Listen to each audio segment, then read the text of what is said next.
Pemirsa, Polda Metro Jaya menindaklanjuti laporan terhadap komika Panji Pragiwaksono terkait dengan dugaan penghasutan di muka umum dan penistaan agama dalam pertunjukan stand-up komedi bertajuk Mens Rea. Polisi akan segera menjadwalkan pemeriksaan terhadap Panji Pragiwaksono. Dugaan penghasutan di muka umum dan dugaan penistaan agama berkaitan dengan pernyataan dalam sebuah acara bertajuk tanda kutip Mens Rea. Ya, karena acara tersebut namanya tanda kutip Mens Rea. Ya. Selanjutnya perkara ini masih dalam proses penyelidikan. Kami tegaskan proses penyelidikan.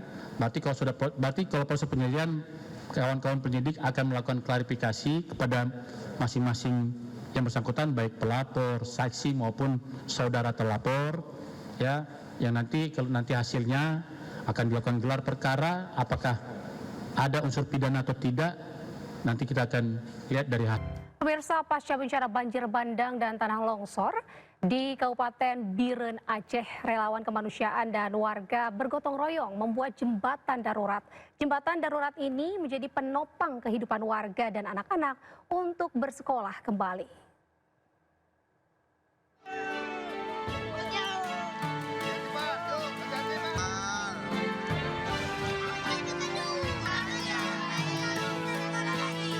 Pasca banjir bandang dan tanah longsor di Kabupaten Biren, Aceh, relawan kemanusiaan dan warga gotong royong membangun jembatan darurat.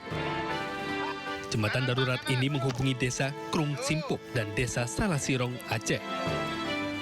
Pemasangan jembatan darurat ini agar mempercepat akses bantuan mudah masuk, pergi ke rumah sakit, dan anak-anak untuk bersekolah kembali. Selain itu, jembatan darurat ini juga mempercepat perekonomian warga kembali berputar.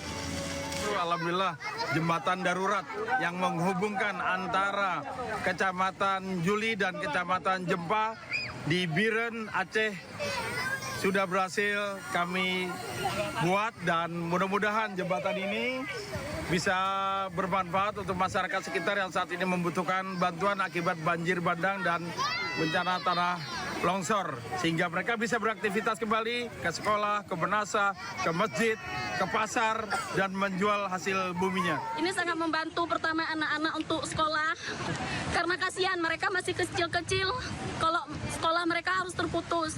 Jadi dengan ini kami selaku orang tua, kami merasa sangat bahagia. Kenapa? Karena anak-anak kami yang tadi kami pikir mereka segini mungkin akan putus sekolah. Dengan adanya jembatan darurat ini, aktivitas warga bisa kembali normal meski tidak 100%. Tim Liputan Ainis melaporkan.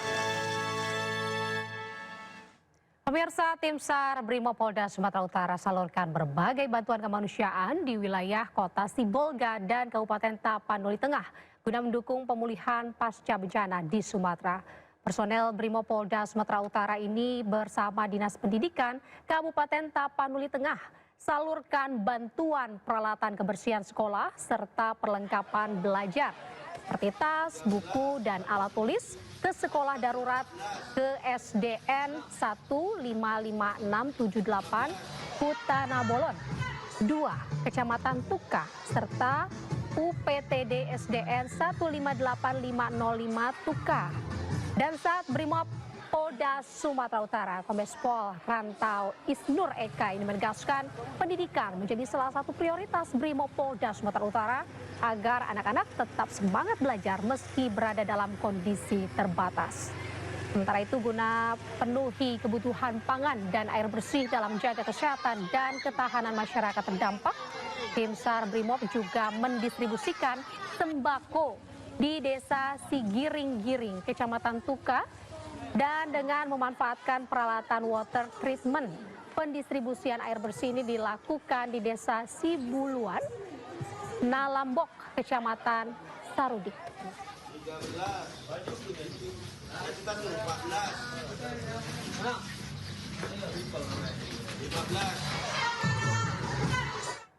Pemirsa, lokasi sinkhole atau tanah persawahan yang ambles di Kabupaten 50 kota Sumatera Barat kini ramai didatangi warga. Pengunjung dari luar daerah pun berdatangan karena penasaran dengan fenomena alam yang muncul secara tiba-tiba.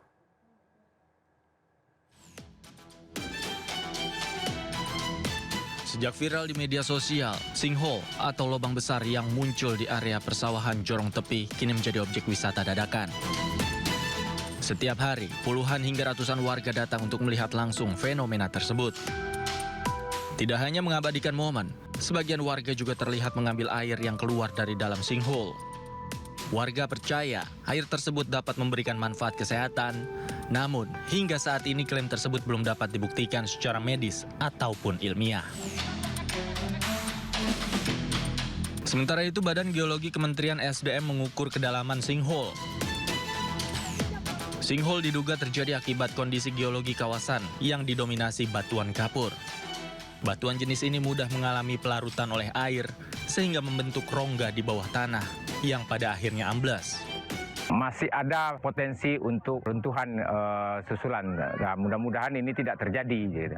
Tapi masih ada potensi karena dilihat dari gerusan-gerusan yang terjadi. Kami mengantisipasi dan menghimbau kepada semua masyarakat agar tidak mendekati lubang atau dari jarak yang agak jauh. Petugas menegaskan, sinkhole ini bukanlah objek wisata dan keselamatan masyarakat tetap menjadi prioritas utama. Dari Kabupaten 50 Kota Sumatera Barat, Agung Sulistyo, iNews melaporkan. Inilah detik-detik aksi dua kelompok pelajar yang terlibat tawuran di Jalan Radio Dalam, Kebayoran Baru, Jakarta Selatan. Para pelaku tawuran saling serang menggunakan senjata tajam dan membuat sejumlah warga dan pedagang resah. Aksi tawuran tersebut akhirnya berhasil dibubarkan oleh warga yang kesal dan sejumlah pelajar pun turut diamankan. Bawa celurit semua. Ukuran besar bang ya? Iya, ukuran pada besar-besar semua itu. Cuman nggak terlalu banyak sih yang tawuran, cuman ada kalah 20 orangan kayaknya. Meski tidak ada korban luka maupun jiwa, akibat aksi tawuran tersebut membuat warga dan para pedagang menjadi resah karena khawatir menjadi korban salah sasaran. Dari Jakarta, Dan Helmi Sanjangbati, iNews melaporkan.